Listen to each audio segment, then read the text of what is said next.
Good evening to members and guests here in the council chamber, and to members of the committee and members of the public watching on YouTube. Apologies for the very late start, which was due to a technical problem here at the town hall. Welcome to the first meeting of the Recovery from the Pandemic Scrutiny panel. The agenda for this meeting is on the Ealing Council website, so if as a member of the public you Google Ealing Democracy, you'll be able to navigate to it from there. This is a hybrid meeting. In order for it to be quorate, there need to be at least 3 members of the committee present, but I've counted 6, so that is the case. When we do come to votes, only members who are physically present will be able to vote, but we welcome questions and comments from members of the committee who are online. The items that will take up most of our time is item 6, an overview of the borough's economic situation and its recovery.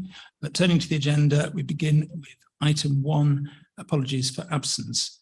I've received apologies from Councillor Bassam Mahfouz, the Cabinet Member for Decent Living Incomes, who I had invited to the meeting but is on holiday. However, I'm delighted to welcome Cabinet Member for Good Growth, Councillor Chital Manro, who's joining us virtually. In terms of officers, I received apologies in advance from Angela McKeever, Assistant Director of Employment, Learning and Skills. And I've also received apologies this evening from Diana Skwarczowska, who was due to be presenting part of item 6, but her car has unfortunately broken down. Does anyone know of any other apologies? No? So we move on to item 2, urgent matters. There are none. Item 3, matters to be considered in private. There are. Item 4, declarations of interest. Yes, Chair, I'm Chair of the High Street Task Force team. Great, okay, thank you.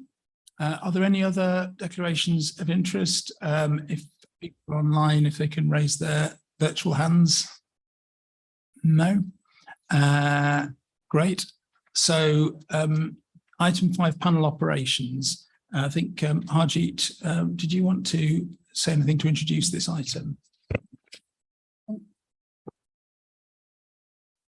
Yes, so this item's got the terms of reference attached to it as Appendix 1, which the panel needs to agree today, and also agree with the co-optees for this panel, subject to Appendix 2, that's the framework for the nomination, appointment and retention of non-voting advisory members. And also within that report is the panel's outline work program, which gives the headline items that will be considered at the remaining meetings in the year. Thank you. So I'll take each of these items separately. So firstly, we have to agree the terms of reference in Appendix 1. Do I see anyone wishing to comment on the terms of reference? Yes, Councillor Young. Yes, the expected outcomes are rather weak, are they not? They're rather general. Have you got any more specific ideas as to what your outcomes might be?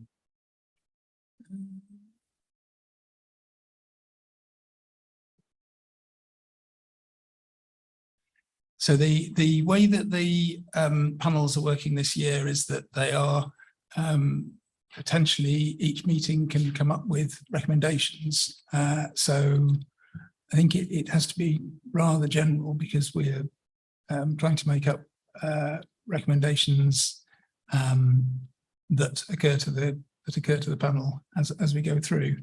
I mean, if you've got any suggestions for more specific wording, I'd be happy to hear it. It's your panel, Chair. You might have some better ideas. Okay, thank you. Right, so no more comments on that. Are the terms of reference agreed? Thank you. And next we have to agree the outline work programme, which is Appendix 3. Note that as well as this meeting and the other 3 meetings of the panel, is a proposal for site visits to Ealing Green Youth Hub, Park Royal Job Brokerage site, and a local business premises to be identified. Do I see any comments on the work programme? No. So is the work programme agreed? Agreed? Yeah. So next we look at co-options. There were some suggestions for co-options from my vice chair and I, but they've not resulted in anyone who's agreed to be co-opted so far. So I would welcome any other suggestions for co-optees either now or by email afterwards. Is it, Councillor Martin, are you hovering over? Is that something I can take back to the High Street Task Force team and look to bring something forward at the next meeting? That would be helpful. But in advance of the next meeting would be good. Thank you, Councillor Martin. Thank you. Chair, can I make a suggestion as well? Yes, Councillor Lindsay. I think Southall business community is not part of the Ealing High Street Task Force. I think it will be beneficial for the committee to have a representation from somebody in Southall business community. Again, if you have a specific contact and you can get in touch with Harjeet and I by email after the meeting, that'd be really helpful so that we could agree someone next time. Yeah, Thank you. Great. Thank you. Right. So, yeah, so I mean, we can't really agree options because there aren't any so far. So I think now we move on to the meat of the tonight's meeting, item 6, an overview of the borough's economic situation and its recovery. So this is a presentation. We'll be hearing from Assistant Director for Economic Growth, Connor. Sorry. Thank you, Chair. Shall I share my screen? Yes, please. Yeah. It's the host is disabled that to do at this moment. If the host can enable me to share, that would be good. So it's just been changed. Do you want to try it again? Okay, thank you.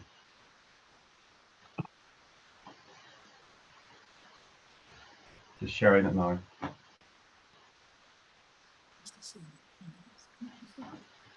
Let me know once you can see that. Yes, we can see that. Yeah. Great, thank you.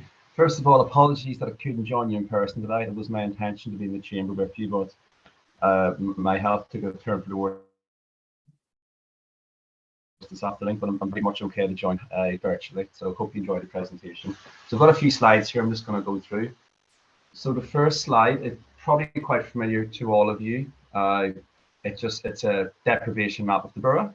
And it's important to point out here that this is pre-pandemic deprivation and equality across the borough. So you can see from the darker red areas, which are the more deprived regions around Southall, Northolt, and pockets of Acton, were already deprived pre-pandemic, and those areas have been particularly compounded further because of the impact of the pandemic. Particularly, a lot of folk in these areas were working at Heathrow Airport or in the supply chain network. This map's also important to actually show that Ealing's local economy was probably not as resilient as it could have been.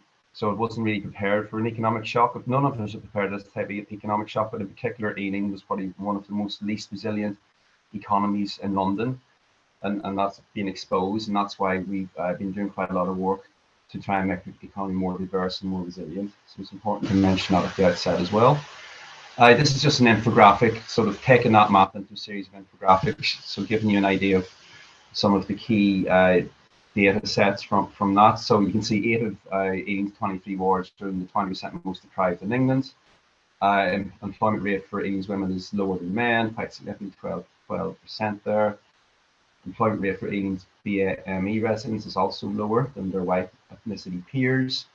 And it's a borough of not a lot of people are earning the London living wage and a few other things in there. So again, just highlighting the fragility of the local economy in Ealing.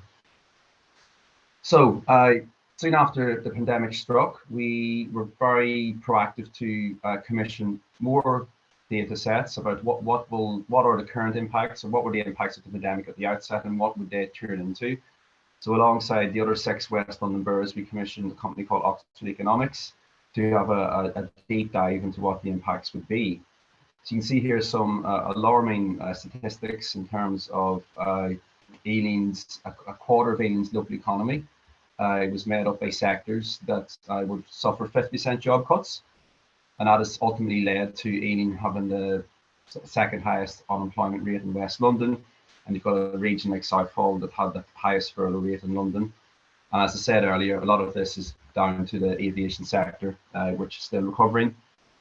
And we had quite a significant number of people claiming job support, and that doubled.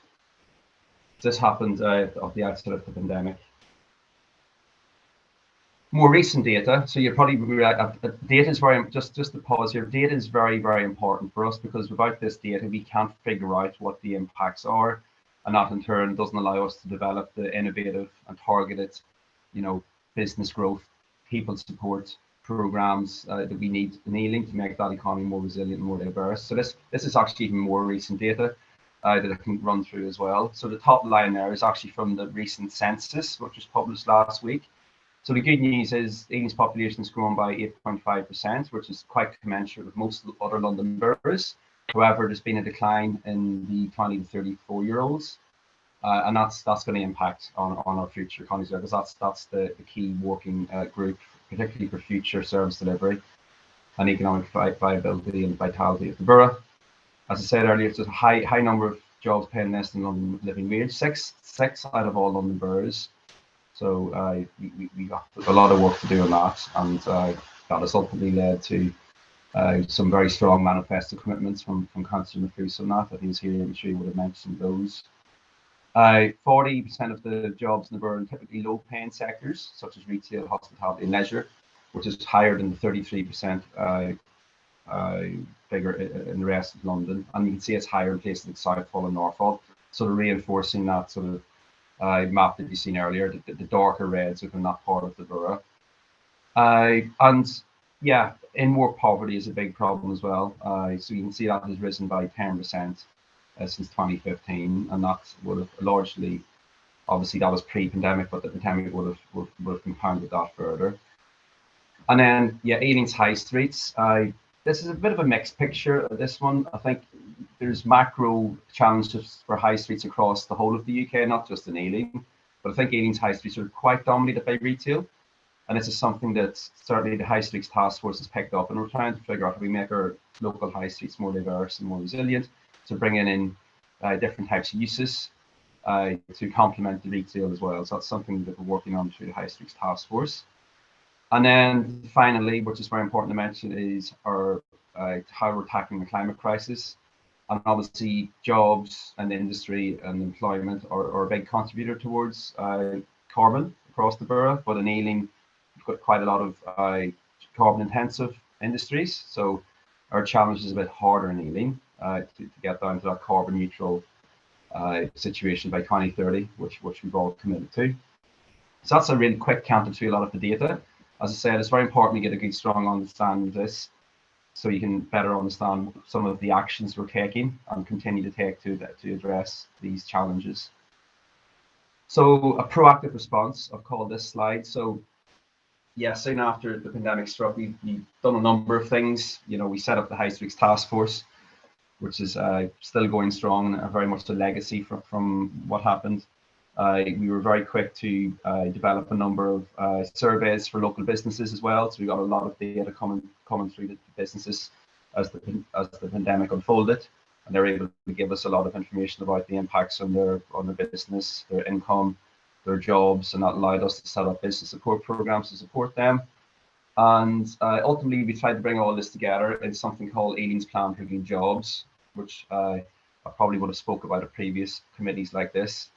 So the Plan for Good Jobs was published in September 21, following some engagement with the business community and beyond. So it was very much co-developed, and it's actually currently delivering quite a few good outcomes for the borough. But just this visualization here is starting to show the flow of what we're doing here. So obviously on the left we've got the policy, and that's essentially the council plan with the 3 core themes within that, and that's going to cabinet tomorrow night, I understand, for adoption. And then one of the action plans to deliver the council plan is Ealing's Plan for Good Jobs. That's certainly working on the creating good jobs theme, but it cuts across the other 2 as well. So very important. And then there's important key delivery tools as well that we're currently working on. So we're currently developing a new investment program for the borough. So many of you may be aware of the previous inward investment program, which was called Ealing in London, which had success. but it's very much focused on development industry and construction and residential. Whereas now we want to completely refresh that and rebrand that, so it's more about the local economy. So we're getting businesses involved, investors involved, third sector involved, and notably the local communities as well. So community-led regeneration will be a core mantra of the new investment programme. And then we've got something called Shaping Ealing, which we'll talk about later. That's essentially our new local plan, which we're currently drafting at the moment, and that's very much a big lever for the council going forward and how we restructure, re-energise, refresh our local economy across the 7 towns in Ealing. And then on the right, you've got the outcomes we want to achieve here. That's just a little snippet of all the outcomes that will be mentioned in the council plan when it's published tomorrow. Okay, so what is the plan? I'm going to spend a bit of time on the actual plan for good jobs, because effectively that is our key statements and how we've been working with a range of stakeholders, both public sector, private sector, third sector, but how we all co-deliver and work together on improving Ealing's local economy over the last couple of years. So there's 4 sort of action areas in this. You've got to focus on local people. That's our hardest hit residents. Support the businesses. So that's about protecting and nurturing your towns and communities. So particularly the most left behind towns and those most affected, with places like Northolt, Southall, bits of Acton that we've seen on the map earlier, and then dealing with climate change as well. So 4 key action areas, 12 objectives, and multiple projects under delivery.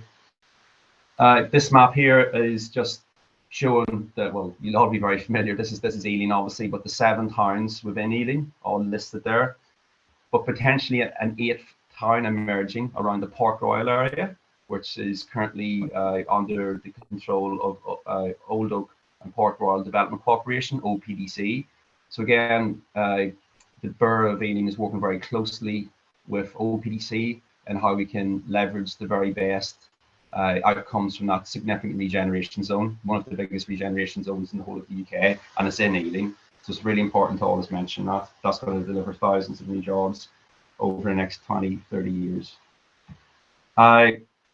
Next few slides I'm going to counter through is just picking up what are the very quick projects, the quick wins we've been working on as a council, and how they're being delivered at the moment. So, and it's very, I'm going to choose projects under these banners. So we've got a partnership project, innovation, creativity, meanwhile supporting public realm. So just spend a little bit of time on each of those.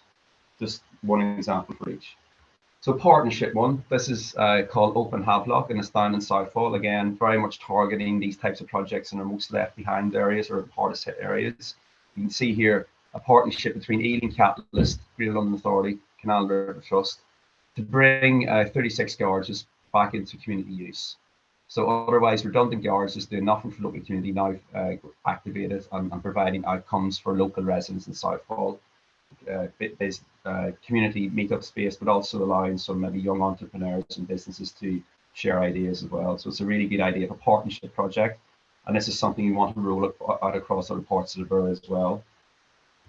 In an innovation project, so as part of our inward investment model we're working on, we're targeting Greenford as a potentially an innovation district or an innovation hub. We've got a lot of industrial land in the Greenford area. You can see in this map on the bottom left corner, a very large industrial estate owned by Seagrow.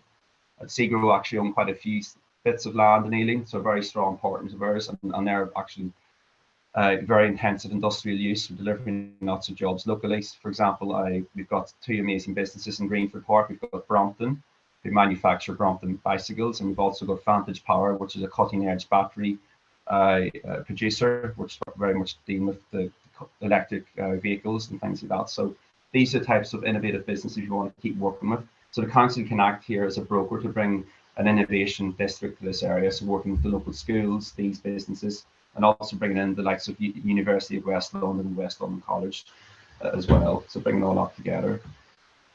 Creative. So this is not embargoed any longer. This is really exciting for Ealing. This could be a real step change for the borough. We've recently got a creative enterprise zone status from the Mayor of London for North Acton and Port Royal.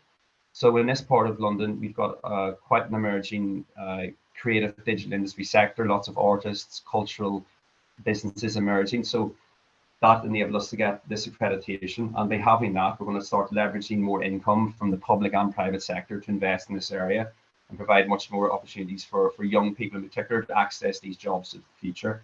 And this is really key because this will start to allow those folk who lost jobs at Heathrow or no supply chain networks to upskill and reskill into these more stable jobs. So this is a really good example of that. This is a very live one. Shetal and I were down here today actually launching Southall Manor House as an enterprise hub.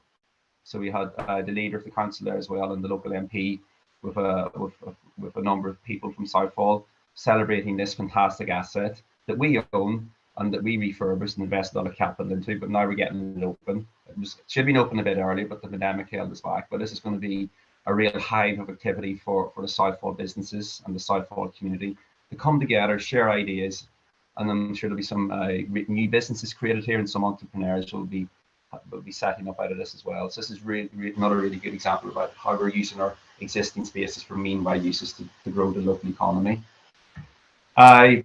High Streets Task Force, I mentioned this earlier, so we were quick to set this up with the support of Councillor Martin, who's obviously here tonight with us. So this is going from strength to strength. I guess the first priority of this High Streets Task Force was to enable the safer operation and safe reopening of our high streets while the pandemic was still live. But now we're very much transitioning into a more positive place about, well, what's the future of our high streets? How do we make them more, how do we reimagine them, repurpose them, make them more diverse, more resilient, get new types of businesses and industries into our high streets to complement all the good things that are there already. So again, this is a really key thing for the Borough of Ealing, and I'm led to believe that other councils, not just in London, but beyond, have actually inquired about how we set this up because they want to learn some lessons from us. Public realm, you might wonder why is this in here, but this is actually really key. If you don't have a good public realm, particularly in our high streets, people aren't going to come there and invest there, and people don't want to hang out there and spend money there. So investing in our public realm, particularly around active travel projects and reducing the dominance of car and congestion and air pollution, is critical for the future of Ealing's high streets.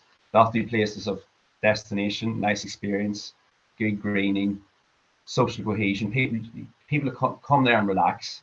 So this is one example of how we're investing significant money into Northolt. We were one of the 3 London boroughs chosen by government for levying up funding. So working very closely with TfL, DFT and the Treasury to bring this money into Northolt. And this project's going to be a quick project. We'll have it delivered by 2024, nearly 8 million, well, £7.23 million, which we're topping up with more money. So it'll be an £8 million project to transform the Northolt High Street and bring those more businesses into this place. So that's those projects. Now I'm just going to probably finish up, I'm nearly there, guys, on what else is happening. So I've already talked about the inward investment model. I'll just talk briefly about the new local plan. So we're currently drafting a new local plan, and unlike previous local plans, this local plan is going to be very much a stronger emphasis on the local economy, employment and jobs, very much focused on that. And that's the challenge that we're all working around. So we're going to introduce interesting ideas around a forward workspace policy, interesting ideas about how we can intensify our industrial lands, how we can diversify some of our local industrial areas as well, and bring those new jobs into the borough across the 7 towns. So Shaping Ealing, we've already undertaken some early engagement in this. So the Shaping Ealing survey, which many of you may have seen already, we got over 10,500 responses to this. It was between November and May, so just over 6 months. We're currently scrutinising all that feedback, and there's really good rich data coming through to help us inform the type of policies that should go into the new local plan. And very good from our point of view. A lot of those people are saying we want more jobs in Ealing and we want a better local economy. So that's great. We've got a mandate from the local Ealing population to do this. This is just a little bar chart showing you what do people currently like Ealing and what do they not like. So they all agree. The green on the right shows, yeah, great public transport, good social cohesion, good different people get on well together, people feel welcome here, sense of belonging, etc. That's all really good social things, so it's really positive we got that. However, we've got some negative things here as well. Bottom there, affordable homes, not enough of them. People aren't particularly happy with the way their area is changing, so that's why we're introducing community-led regeneration. So people are at the very heart of regeneration to address that point. Congestion, poor air quality, and good employment opportunities. You know, so these are more the negative things. Again, this is a really good mandate for the work that we're currently working on. This is quite a technical diagram here. This is just showing how the local plan fits in at the London level. How we've got a spatial vision for the borough, very much led by the 7 towns. So we're actually balancing the growth, or good growth, across the borough, not just focusing in places like Southall or along the Elizabeth Line corridor or along the A40, but places like Northolt, Greenford, Perryvale, and so it's the 7 towns. They all benefit from this new local plan. And important to mention here as well, the concept of the 20-minute neighbourhood. So we want to ensure that people living in Ealing can access jobs and amenities within a 20-minute walk. So making the borough much more sustainable and much more inclusive as well. So that's a key pillar of the local plan as well. Inward investment model, I mentioned this earlier, so I won't dwell on this one, but you can see here Ealing communities at the very heart of our new inward investment model. And finally, question mark here. So we've done our plan for good jobs, but there was a question in that plan for good jobs saying, what's the future hold? Should Ealing be developing an inclusive economy strategy, or a health and well-being strategy, or a healthy economy strategy that focuses on really good outcomes? So it's not about inclusive growth, it's about inclusive economy. So you can read this when we share these slides around later. I think that's me finished. I will pause there. Happy to leave the presentation on the screen, share if you want me to. If there's any particular questions and anything people have heard. Thank you. Yeah, thanks very much, Connor. I'd like to see hands up who wants to ask questions either here or online, or if not, I've got some questions to ask while you're thinking about it. So one of them was, yeah, Connor, you mentioned about the big reduction in Heathrow jobs in the pandemic, but kind of anecdotally, what seems to have happened is that they BAA and the airlines cut very quickly, and then the demand came back sooner than they're expecting, and they're now short of staff. So are you seeing any indications of that in statistics? Are you seeing jobs returning at the airport? And if that is the case, is that a problem in terms of, because that is very carbon intensive, isn't it? So is that a problem in terms of the desire to switch to other areas? Yeah, that's a good question, Chair. Bit of an interesting one, this, because yeah, the aviation sector just pretty much shut down overnight. It was one of the first sectors to shut down, and it's one of the last sectors to reopen. So that's meant the challenge more difficult, because a lot of the folk that worked at Heathrow or linked to Heathrow, they had to find if they weren't furloughed, they had to find new jobs. And as people came off furlough, they were actually looking for new jobs. So now as the airport has started to bounce back quite quickly in a shorter period of time, you've got a situation whereby there's lots of job vacancies, but the people who used to work in the airport don't want to come back to work in those jobs because they find other jobs elsewhere, maybe better jobs. So when we speak with John Holland Kay, he's the chief executive of Heathrow Airport. We have a catch up with him every so often, or quite a regular catch up every quarter. We speak with him. That's the sort of thing he feeds back to us. So there's a challenge there. So what we're saying to Heathrow as a borough, we're saying, you know what, we want to support people getting these jobs. So we're working very closely with something called the Heathrow Local Recovery Forum. So that's something set up by Heathrow Airport and shared by Lord Blunkett. In fact, Lord Blunkett has been chairing this, and there's Ealing's involved in that, plus the other boroughs in the sort of catchment area of Heathrow. And there's programs and initiatives to try and get those jobs filled from local residents. Another thing as well, given that we've had such a big impact in Southall, Ealing also set up something called the Southall Jobs Partnership. So on that Southall Job, this is a very strategic partnership. You've got Heathrow on that. You've got the Department of Work and Pension. You've got Job Centre Plus, West London Alliance, West London Business, and other stakeholders working together in Southall to see how those Southall residents that want to get back into the aviation sector can get back into it in an easy way. So it's a challenge, and there is lots of vacancies. It's a bit of a paradox. We've got lots of vacancies at Heathrow, but ironically not the people to take the jobs, if that makes sense. So it's a bit of a tricky one that we're working through at the moment. In terms of your comment around the climate crisis, I think Heathrow has had a bit of a reset. I think they're more focused now on regrowing in a more sustainable way. And I know there's lots of R&D or research and development being led by Heathrow at the moment, for example, on sustainable air travel, whether it's battery planes or sustainable fuel. So there's lots of R&D going on. And I guess that's even more exciting for Ealing, because potentially if there's innovation to support Heathrow Airport, why can't Ealing residents not access those higher value jobs or those knowledge economy jobs? I think that's the challenge that we're putting back to John Holland as well. It's not just the old jobs at Heathrow, but those new type of jobs as well. Great, thank you. So am I seeing any questions yet, or shall I ask another one? I'll ask another one while you think about it. This is, I guess, well, Connor can answer, but actually Councillor Munro might want to answer as well, because it gets a bit political.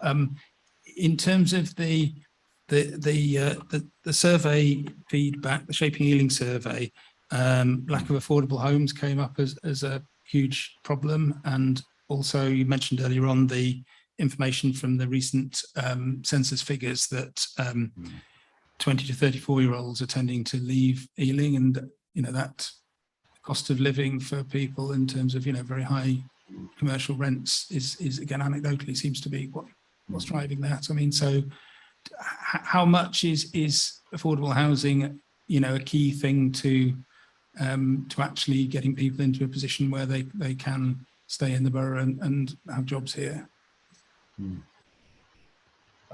Shetal, do you want me to go on that one, or do you want to come in first? No, I think I better do that. Can you see me, or can you just hear me? Both. We can see you and hear you. Oh, fine. Because all right. So yeah, I think it's important we emphasize that affordable homes is still one of our major priorities in terms of our manifesto. We are committed to try and to provide 4,000 genuinely affordable homes. In the previous term, we got to, I think, 2,700. And in this term, we're saying we want to provide 4,000. Now, I would say to you, there is a real mismatch in terms of what's happened because of COVID and Brexit. Brexit has caused a major supply chain shock to the development industry in terms of materials, etc. The number of schemes which are becoming unviable is quite a worry for us as we talk to developers. Materials, etc., have gone up in price so much that we are now actually, I mean, even internally, some of the Broadway living schemes are moving in that direction, if not already there, in terms of actual unviability because of the rise in construction costs. So there is a major problem for us looking forward. But our manifesto commitment is cast iron. We are going to try in whatever way possible to provide the 4,000 generally affordable homes. And yes, Chair, it does cause a problem for the younger people. We saw that some people are moving away from Ealing, some people are moving in, but there is an issue about affordability for homes, and that, with the waiting list we have of about 11,000, is an ongoing issue for us to manage and to deal with. But it is one of the key manifesto commitments. So we will do whatever it takes to deliver our manifesto. Okay, thank you, Shetal. Yes, great. And I'll just finish this up by just reinforcing what Shetal said. Having access to a good affordable home is one of the biggest factors in whether somebody's going to be a good, prosperous life or not. Because if people are spending a lot of their income on rent, then that leads to things like more poverty and stuff like that. So as Shetal said, to have a really inclusive economy and a really well-functioning economy and a resilient and diverse one, it's not just about the jobs, you have to provide those affordable homes as well. It goes hand in hand. And that's also something the local plan's very much focused on as well. Thank you. So one more question that arose out of the presentation. So towards the end, you were talking about the 20-minute neighbourhoods, and that's certainly an aspiration I've you know, that's a sort of popular aspiration in various areas, but just how feasible is it in Ealing, where we have so many jobs in, you know, places like Park Royal, where there's very few residents immediately adjacent to them, and then you've got sort of great big chunks of around Ealing Broadway and around parts of North Ealing, where there's very little employment. There's very large residential areas with not much employment. Is that a model that really fits for this borough? Yes, the 20-minute model certainly fits for this borough. I think the key thing that might start getting a bit technical now. The current local plan was very much focused on growth corridor focus, or growth along the growth corridors. I'm trying to get that out there. So in Ealing, you've got two key corridors. You've got the Oxbridge Road, which is where the Elizabeth line stations are coming along, and then you've got the A40 or Great Western Avenue. You've got lots of industrial lands. So the current local plan is very much focused in those areas, and that has led to what you can see in Southall at the minute, for example. Southall has underwent a lot of regeneration and investment and growth over the last 10 years or so. And then you've got pockets of growth around the sort of Elizabeth line stations as well. And you can see some growth coming through the industrial land along the A40. So that's what the old local plan was. But the new local plan is about the polycentric approach. And what I mean by polycentric approach is you're looking at the 7 towns of Ealing. So you're starting to say we can create investment, regeneration, new development, and good growth across the 7 towns. So by doing that, you're taking pressure of places like Southall, and then you're actually investing more in left behind places like Northolt that haven't had, you know, that investment over the last few decades, you know. So it's that polycentric approach. It's not about this, and we're talking about good growth. That's good jobs, and it's good, genuinely affordable homes, and it's good infrastructure.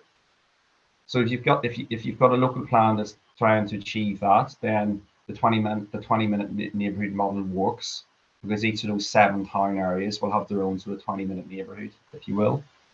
And what we're doing alongside the local plan at the moment as well, which I haven't mentioned in this presentation, is creating community-led regeneration programs for each of the 7 towns. So you may have heard of Visions for Northolt.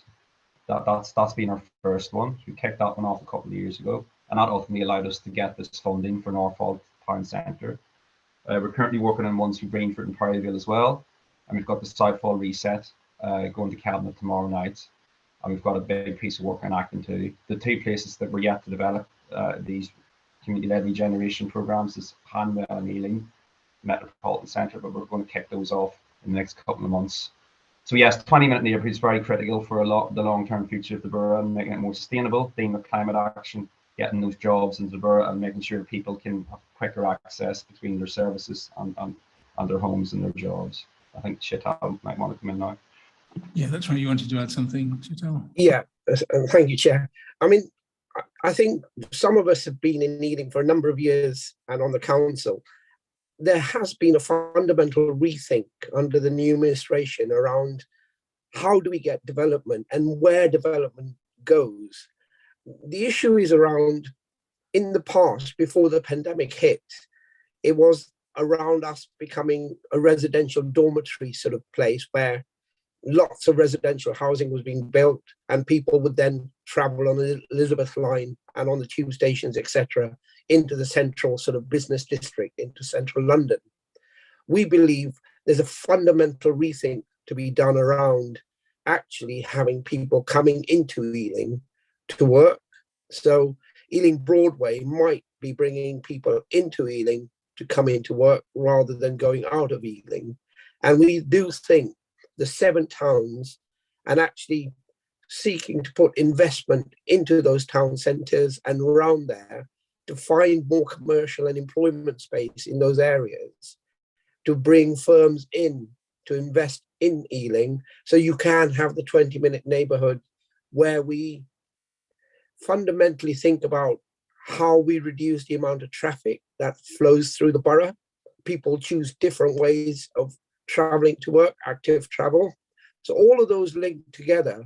And the only way you can do that is you have a local plan, which over the next 10 to 15 years guides developers and development in a direction that we want it to go, rather than them choosing to go along the growth corridors.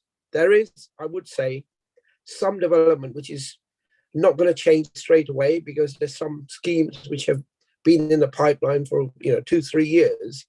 Those schemes will go through, but as a new local plan comes in within the next 24 months, we will seek to guide developers and development in a way which meets our requirements rather than theirs.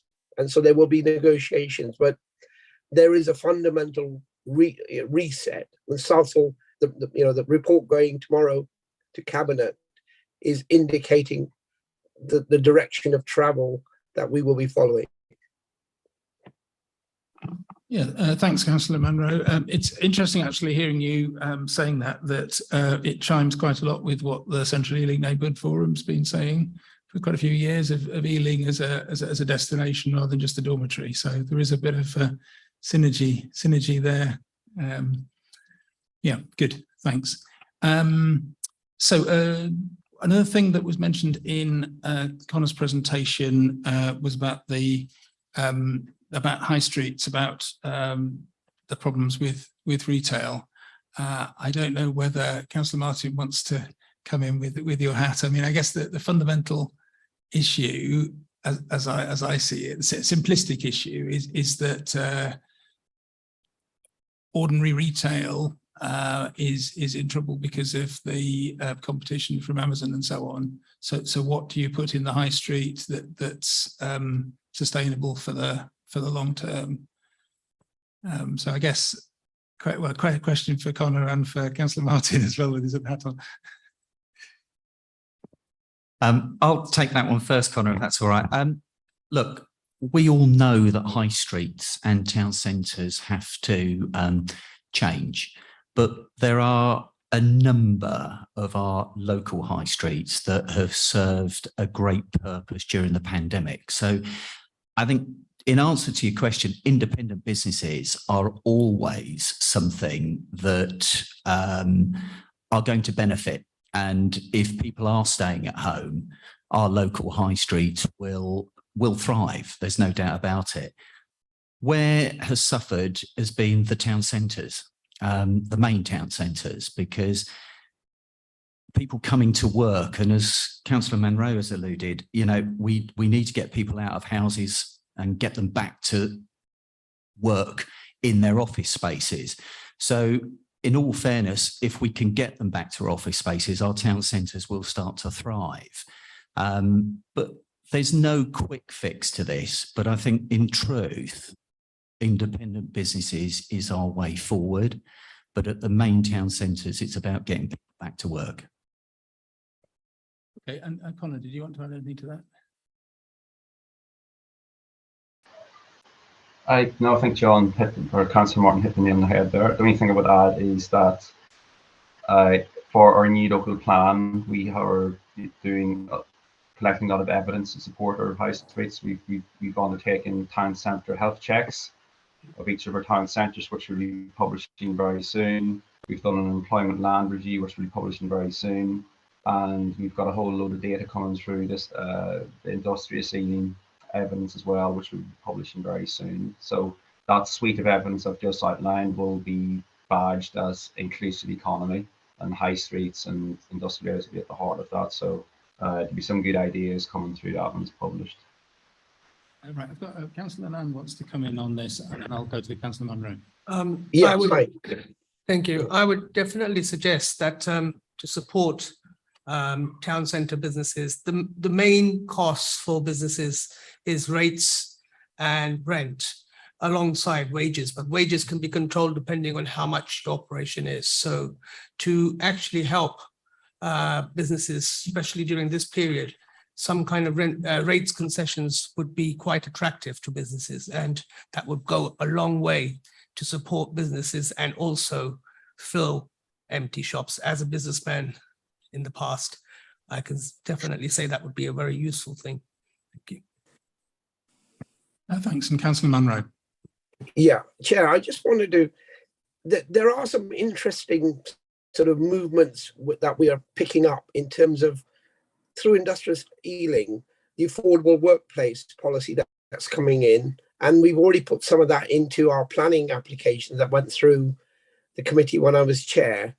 It's around where do people want to work? So it may be that you're aware, Picture House, the sort of the cafe that's opened up at the bottom there has brought in a sort of a policy or a ability for you to pay £10 a day and then be able to work in there all day and have access to free coffee and drinks, you know, some sort of soft drinks, I think, but at least free coffee all day long, refills. So there are different ways of people choosing to work more locally. And we think this movement may work in all our town centres, and it may get to a point where there are different choices people are making, and yet our town centres will benefit from that kind of movement away from the central, I should say, but the central business district in central London may not benefit, but the local centres like Ealing, Greenford, etc., will benefit if people work more locally. So if they went into the city centre, you know, central London once or twice a week, but then many people don't often want to be at home, but they can then go into their local centre, have access to coffee shops and other places where they can work. And that creates a much better mix for us, and they can actually walk or take the bus because it's local. So there is a lot of change happening, which we're looking at to see whether that helps us. Yeah, thank you. And certainly that's a very good point, thinking about workplaces, including including coffee shops and so on, rather than traditional offices and factories. And that certainly is, the way a lot of people are going. Certainly that is true. I just have one more question for Connor. When you're talking about meanwhile uses on the Havelock estate, and you said that there were potential for that in other places, do you have other sites that are identified? Because clearly, when it's possible to do some jobs from coffee shops, things which need specific premises are often, ironically, they're often expensive, even though there is the spare space. It's still often quite a barrier for startups. So I wondered if you had some other sites where there are buildings that have a potential meanwhile use for entrepreneurs. Yeah, there's a number of sites that we were looking at. I think we were looking at our own assets in many ways. Like I think Southall Manor House is a good example of that. But there's also the tension between driving the best commercial income for the council versus the actual social value that you would get from using an asset and providing a forward workspace. So in Southall Manor House, I think we struck quite an interesting balance to provide an opportunity for local businesses to access cheaper space, but also allow the building to sort of kind of wash its own face as well in terms of driving some income, because it is a listed building and it has to, cover those things. So it's always an interesting balance there. And I believe the manifesto has a pledge on looking at, our own assets to see if we can do more interesting things with them.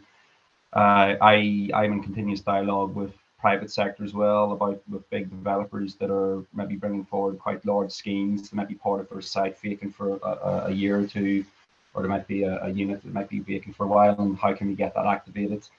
We had a discussion with it was Mount Anvil and Community Land Trust, for example, in Priory Park. We've got a nice affordable creative space in there. Working with OPDC as well, huge regeneration zone, lots of big sites owned by DFT, HS2. See if we can potentially do some meanwhile there. So yeah, certainly that's something the team's very focused on, Chair. And in Northolt as well, there's a couple of we're I think developing a meanwhile use porta cabin that can be used by the local community as well. So yeah, there's quite a bit going on that part of the organisation.